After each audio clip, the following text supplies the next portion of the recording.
একটা মানুষ কয়টা খুঁটিতে উঠতে পারে পার ডে?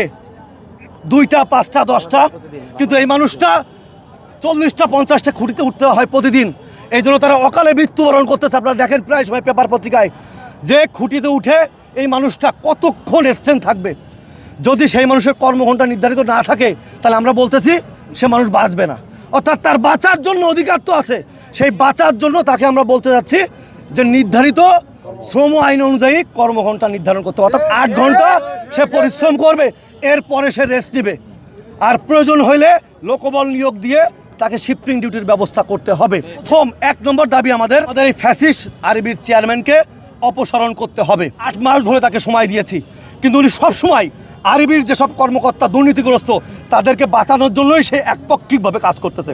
সে 45,000 কর্মীর জন্য কখনোই কাজ করে নাই। নাম্বার 2, আমাদের মন্ত্রণালয় থেকে অর্থাৎ বিদ্যুৎ বিভাগ এবং মন্ত্রিপরিষদ বিভাগ থেকে একটা পরিপত্র জারি হয়েছিল। জারিটা কি? যে হ্যাঁ, সমিতির এবং আরবিকে এক এবং অভিন্ন চাকরিবিধি বাস্তবায়ন করতে হবে। আমরা সেই দাবিটাই দ্বিতীয়বার এনেছি যে মন্ত্রিপরিষদের যে চিঠি, সেই চিঠি যেন অবশ্যই বাস্তবায়ন করা হয় প্রজ্ঞাপন জারির মাধ্যমে। দাবি নাম্বার 3, একটা মানুষ 36 বছর ধরে ইরেগুলার থাকতে পারে না, তাদেরকে নিয়মিত করতে হবে।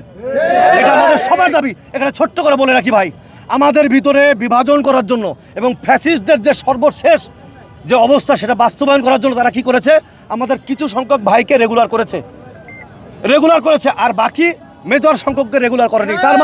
তার মানে ইচ্ছাকৃতভাবে বিদ্যুৎ সেক্টরকে অস্থিতিশীল করার জন্য একটা পায়তারা। এটা আমরা এই কারণে বলতে চাচ্ছি যে এই ধরনের স্বৈরশাসক থাকতে পারে না।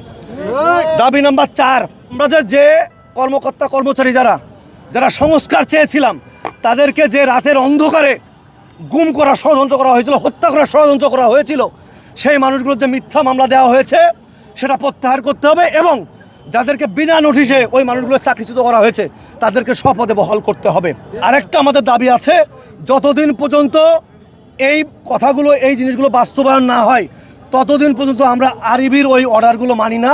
আমরা অন্তর্বর্তীকালীন একটা বোর্ড গঠন করতে হবে, করে আমাদের এই নির্দেশনাগুলো বা এই বিদ্যুৎ সেক্টরের আন্ডারেই আমরা পরিচালিত হতে চাই। অর্থাৎ আমরা তৃতীয় পক্ষ, যে দালালির পক্ষ আছে, যে ঠিকাদারি প্রতিষ্ঠান আছে, সেই ঠিকাদারি প্রতিষ্ঠানের আন্ডারে আমরা কাজ করতে চাই না। আমরা সরাসরি মন্ত্রণালয় থেকে আমাদেরকে গাইড করবে, আমরা সেইভাবে কাজ করতে চাই।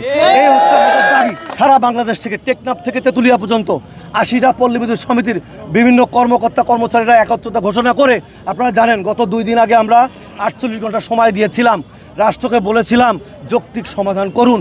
তারা 48 ঘন্টায় কোনো ধরনের কর্ণপাত করে নাই। আমি মাননীয় বিদ্যুৎ উপদেষ্টা মহোদয় থেকে শুরু করে প্রধান উপদেষ্টা মহোদয় এবং মন্ত্রিপরিষদের সকল ঊর্ধ্বতন ছাত্রদেরকে আমরা অনুরোধ করব, আমাদের রাজপথে থাকার জন্য আমাদের জন্ম না, আমাদের জন্ম হচ্ছে মানুষকে সেবা দেওয়ার জন্য। আমাদেরকে এই যৌক্তিক দাবি মেনে আমাদের রাজপথ থেকে উইথড্র করে আমাদের টেবিল চেয়ারে বসার ব্যবস্থা করে দিন। এটা হচ্ছে আমাদের সরকার প্রধানের কাছে মূল দাবি। তো আমরা আজকে এসেছি, যেহেতু আমাদের 48 ঘন্টার আলটিমেটামে কোনো ধরনের আলোচনার বসে নাই, এই জন্য আমরা অবস্থান কর্মসূচি করছি। আজকে আমরা অলরেডি 12 ঘন্টা পার হয়েছে আমাদের অবস্থান এখানে।